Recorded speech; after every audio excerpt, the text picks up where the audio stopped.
Well, that was a very interesting and insightful answer, as always, John, and I'm always happy to hear what you have to say about the questions that I'm thinking and I'm hoping other people are thinking. That brings me to another question. There's been some talk about, people are looking for a purpose in life, but some say that there is no purpose in life. We create our purpose. What do you believe about that? It's similar to when people ask me, what is the meaning of life? And I say, life doesn't have any meaning, and they're shocked, absolutely shocked, because everyone thinks that life has meaning. No, life has no meaning. We bring meaning to life. Life has no purpose except to live it as brilliantly as possible. We bring purpose to life. It's like having a bunch of an artist with a bunch of paint.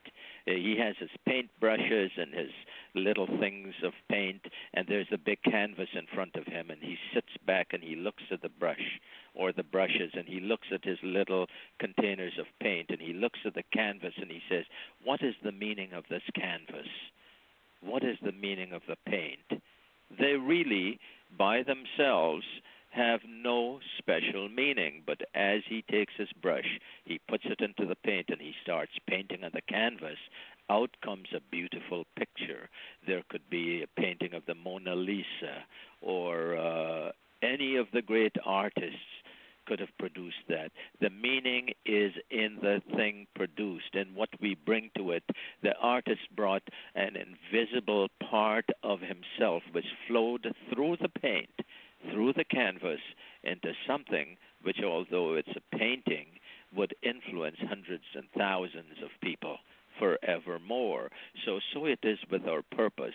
We don't run around looking for a purpose in life, because the more we do so, the more we get it mixed up like the little fish in the ocean. Can you imagine a bunch of little fishies around the big mummy and daddy fish saying, can we go find some water?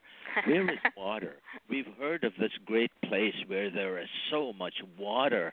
We'd like to go. Mummy and daddy fish, can you take us little baby fishies along the search in this great adventure for water? It is almost as ridiculous as that, because our purpose is all around us. The very fact that we're here, the very fact that we breathe, we exist, that is purpose. And I think to just simplify it and put a little laughter into it anyway, I really feel that the purpose of life is to live it as brilliantly, as beautifully as possible. And you just gave a brilliant answer to the question, John. Thanks once again, and I loved the little fishy story. All right. You have gotten to meet some superheroes in life and become good friends with them. For instance, Elizabeth Kubler-Ross and Foster Hibbert. What did you learn from maybe Elizabeth or Foster that you'd like to share with the listeners? Another question, Terry Marie, which has been asked of me a lot of times. People have said, oh, my goodness, you must have learned so much from all these great people, and they're absolutely right, except it's not a one-way street. And I would like to rephrase that and said we all learned from each other. Absolutely. And some of the things I learned were very interesting. And I think one of the most important things I learned from the great people I have met is how human they are, how very much like you and me and everyone else they are, subject to the same forces and same laws of the universe as everyone else. They hurt, they laugh, they cry, they sing, they play, they are happy, they are sad, but there was something else in them that I did not find in the ordinary person. They had decided to serve, to help others, to love unconditionally, to give up what they think would bring them a lot of good, and do things in the service of others. Foster Hibbert was certainly such a person. He would serve people, he would help people, and in doing so, he precipitated a tremendously powerful law, the law of giving and receiving, because it says, inasmuch as you give, so shall you receive. You cannot, just as it's true that you cannot receive without giving, you cannot give without receiving.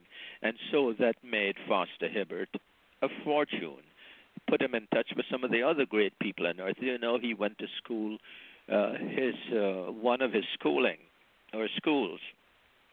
Some of his classmates were people, or schoolmates were people like Jack Lemmon, some of the Rockefellers, the first President Bush, and others. That's the type of people he was led to.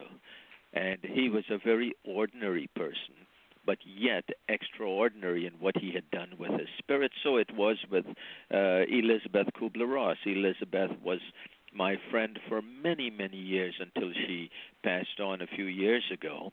She was a wonderful, wonderful lady who brought so much understanding in this world to the thought of dying and the way people treated dying people.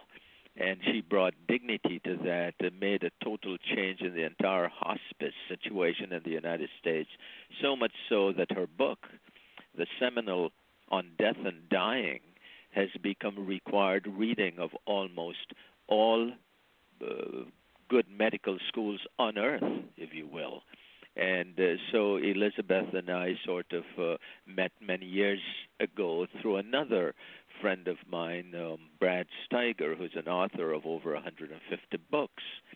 And in a kind of a network with these people, we found that we liked one another, that we loved the same life affirmers and disliked the same life destroyers, that we wanted to help people, but not by telling, actually by showing and doing, because some of the people I have met and known, and this includes people like you mentioned before, Foster Hibbert, who was an associate of the great Dr. Napoleon Hill, people like Dr. Elisabeth Kubler-Ross, Deepak Chopra, and many others, Dan Millman.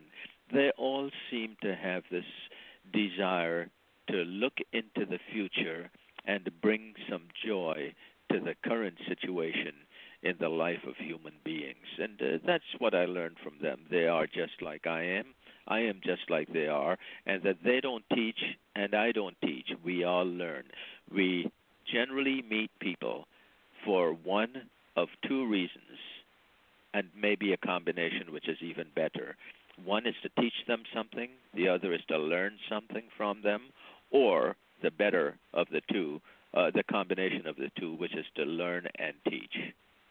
Somewhere in there is an answer to what you asked